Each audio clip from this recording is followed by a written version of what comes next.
Magandang umaga, narito ang ating weather update sa araw ng Lunes, March 2, 2026. Nakakaranas tayo ng may init at malinsangan na panahon dulot ng easterlies. Yung easterlies ay nakakaapekto sa malaking bahagi ng ating bansa.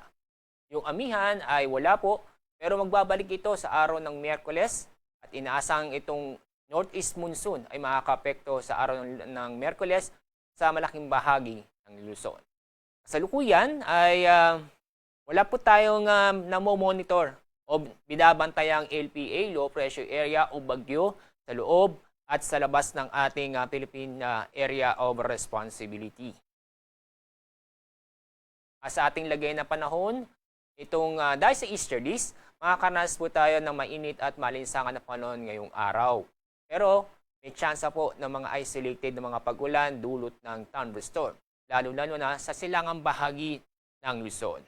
May kataasan pong temperatura ang mga tatala ngayong araw, tulad sa Tuguegarao, aabot ng 34 degrees Celsius.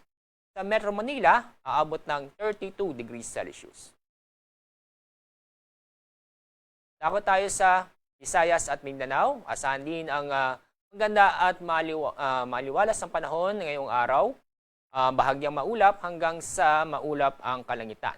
Pero may tsansa pa rin po ng mga localized thunderstorms sa bandang hapon o sa gabi.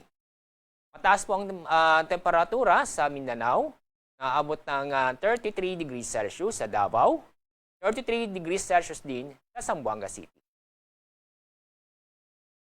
Wala tayong gale warning o ibig sabihin wala tayong inaasang matataas ang alon. Kaya safe na pumalaot ng ating mga kababayan sa ating bansa.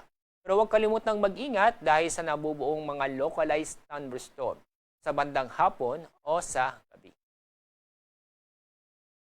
Ang araw pong sisikat mamaya pong 6:30 ng umaga.